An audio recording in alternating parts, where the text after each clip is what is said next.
जी, आपने सही सुना। सोना यानी गोल्ड। गोल्ड ने आज 1,15,000 प्रति तोला के रेट को पार कर दिया। आपको जानकर के बहुत ताज्जुब होगा कि इसी गोल्ड की प्राइस 2015 में जब मोदी जी नए नए आए थे 25,000 रुपये भरी यानी 10 तोला का दाम था, जो बढ़ कर करके 1,15,000 पर भरी हो गया।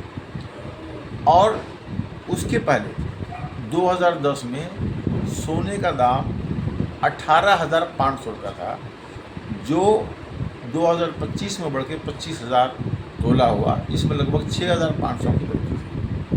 बड़े कमाल की बात यह है कि दूध का प्राइस जिसका 2 रुपया घटता या बढ़ता है, उस पे मीडिया खूब शोर मचाता है। उस पर अखबारों में मतलब कि आपके फ्रंट पेज पे, अभी जीएसटी इन्होंने कम किया तो फ्रंट पेज पे दूध के प्राइस का बखान हुआ, मक्खन के प्राइस का बखान हुआ। 2 रुपया दूध का प्राइस घटा, उसका दुनिया भर का प्रचार हुआ। आप देखिए कि 2010 में दूध जो है 35 रुपये लीटर था, 2015 में यानी मोदी जी के युग में वो 48 रुपये लीटर हुआ, और अभी 2025 में वो बढ़ करके 70 रुपये लीटर हुआ। यानी पहले जो बढ़ा दूध 2010 से 2015 के बीच में 13 रुपया, और 2025 से लेकर 15 से लेकर 2025 तक में 22 रुपये। तो कहाँ 22 रुपया और कहाँ 90,000 रुपया, कितना फ़र्क है। और दूध के दाम के 2 रुपये घटने या बढ़ने पर मीडिया शोर मचाता है, अखबार में नाम आता है। क्यों आता है? क्योंकि दूध जो है वो किसान का प्रोडक्ट है, और उस दूध से बनने वाली जो मिठाई है, अभी खूब प्रचार हुआ कि जीएसटी सस्ती हो गई, सामान सस्ता हो गया। अभी भारतीय जनता पार्टी के एमपीज़ ने ये मतलब बातें करने लगे कि 10,000 बचेगा, 15,000 बचेगा, सुपर सेविंग हो गया, ऐसी ऐसी बातें वो कर रहे हैं। मतलब एमपीज़ पढ़े लिखे लोग। तो उनको ये ज़रा पूछना आप कि दूध से बनने वाली जो मिठाई है उसकी पहले क्या कीमत थी और अब क्या कीमत है। जो पेड़ा आज से 5-7 साल पहले, 8 साल पहले 150-200 रुपये केजी मिलता था, वही पेड़ा अब 480 रुपये केजी और 500 रुपये मिल रहा है।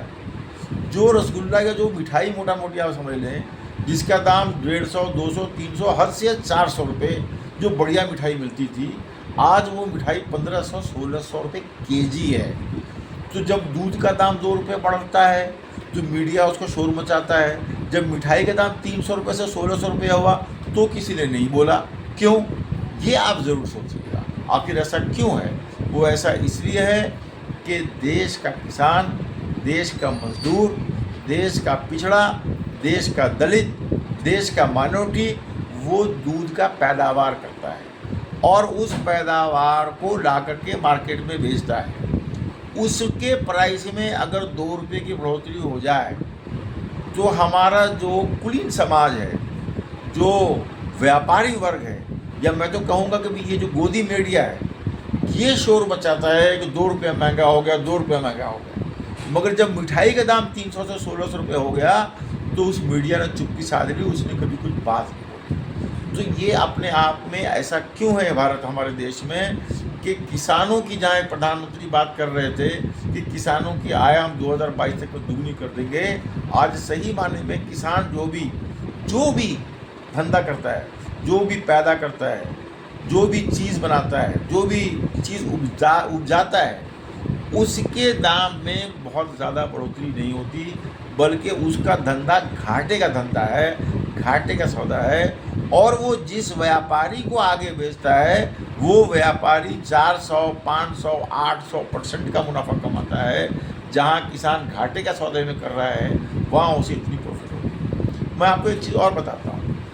धान की जो एमएसपी भारत सरकार ने तय कर रखी है वो 1,950 रुपये क्विंटल है।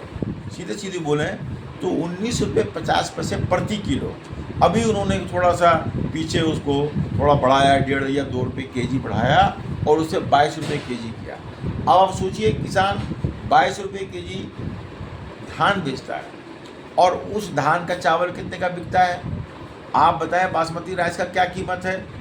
बासमती राइस का कीमत 100 रुपये से 250 रुपये किलो है। धान 22 रुपये किलो और उससे बनने वाला चावल 250 रुपये किलो। तो ये क्या है?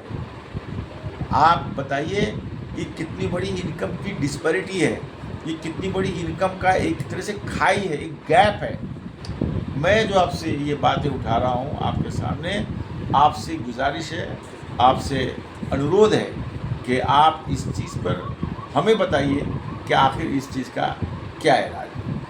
आओ फिर से भारत बनाएं कि इस एपिसोड में आपका बहुत बहुत स्वागत, बहुत बहुत धन्यवाद। अस्सलाम वालेकुम, आदाब। मैं FI इस्माइल।